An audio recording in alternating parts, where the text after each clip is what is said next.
Rock'em Sock'em Robots. A game of Rock'em Sock'em Robots is being played. The fist on the first Rock'em Sock'em robot has a mass of 1.60 kilograms and is punching directly to the right at 4 meters per second on a frictionless surface. It collides with a second robot that has a massless spring attached to his fist with a mass of 2.10 kilograms, punching to the left with a velocity of 2.5 meters per second. The spring has a spring constant of 600 newtons per meter.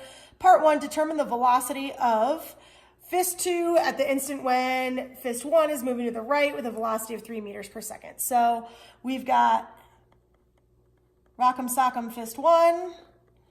We've got Rock'em Sock'em fist 2. This is all before. This total momentum is going to be equal to Rock'em Sock'em fist 1 after plus Rock'em Sock'em fist 2 after.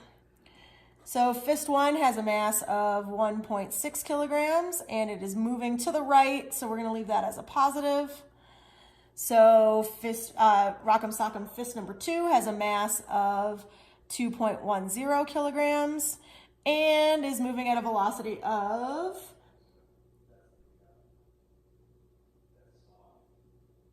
2.5, so that's going to be a negative 2.5 kilograms. So then what it's asking is what's going to be the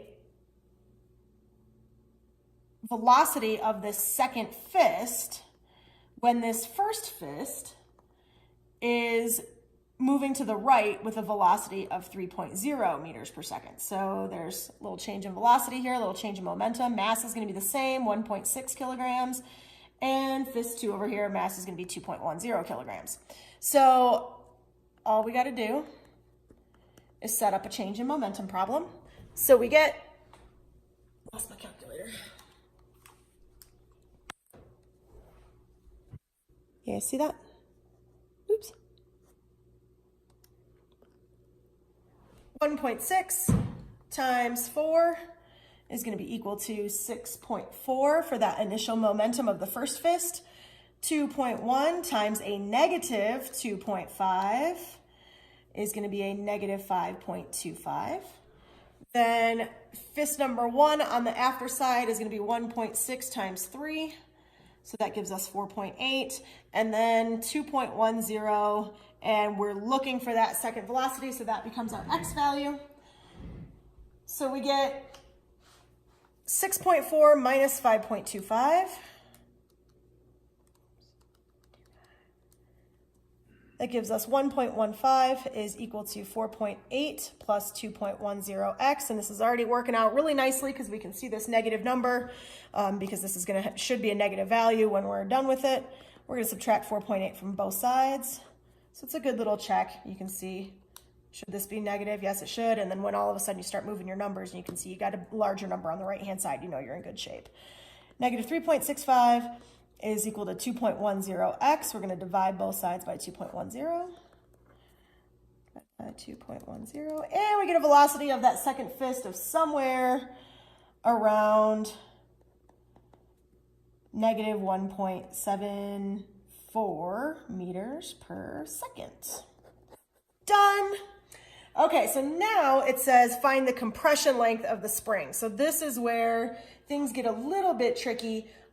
You want to go back to this whole idea of everything being frictionless. That means that this transfer of momentum, or this collision here is going to be elastic. So we have an elastic collision, which means kinetic energy is conserved. So if we look at everything in terms of energy before and energy after, we can set them equal to each other and get our solutions. So if we look at this as the kinetic energy initial of the first fist plus your kinetic energy initial of your second fist, the spring at this point is not even stretched or compressed at that point, so we have to include that spring energy, but that's going to be a 0 because it hasn't been smushed. That's not happening until after that energy transfer takes place. So our kinetic energy final of 1 plus our kinetic energy final of 2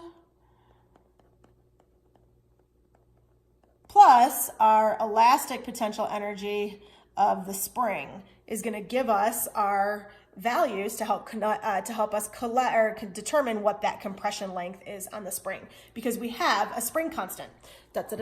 So let's, oh shoot, let me re-talk you guys through that. So basically, we have an initial kinetic energy and a second initial kinetic energy. This 0 here is accounting for that idea that that spring hasn't been compressed at that moment. We have a final kinetic energy of that first object, a final kinetic energy of the second fist, and then we have this spring potential energy as well. So we set up this whole energy equation, or we've equated energy before being equal to energy after. And now what we're going to find is we have values for all of this except for the compression length of the spring. So this kinetic energy 1 initial is going to be 1/2 mv initial squared for this object number 1, or fist number 1. Then we have 1/2 mv squared for the object, the initial for the object number 2, plus 0. I'm going to make sure that that looks like an I. Then we have our 1/2 mv1, or 1/2 mv squared final for object 1, plus 1/2 mv squared final for object 2, plus 1/2 k delta x squared for our elastic potential energy equation. So you guys can see, just kind of looking at what's happening here, you've got 2 objects and a spring in between, so we have to include all 3 of those things in terms of the system. Because we have frictionless, we can go ahead and treat this as an elastic collision, meaning that energy is conserved before and after. So some of that energy is getting transferred into the compression of the spring. We have to figure out how much. So now all we have to do is plug our values in. So we have 1/2, our first mass is 1.6, times our first velocity, which is 4 squared, plus 1/2 of our second mass, 2.10, times our first velocity, negative 2.5 squared, plus the 0, and that's going to be equal to 1/2 times 1.6 times 3.0 squared, plus, can you guys still see it on camera? Yeah, we're just kind of starting to run out of space here a little bit. There we go.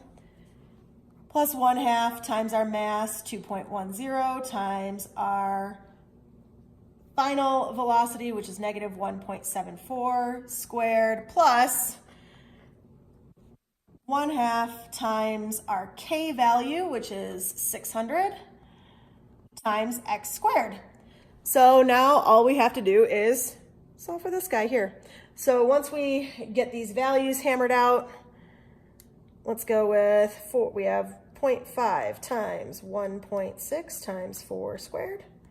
That gives us 12.8, plus 0.5 times 2.10 times, the negative is going to square, it's going to come out anyway, so I'm not even going to bother putting it in, 6.56,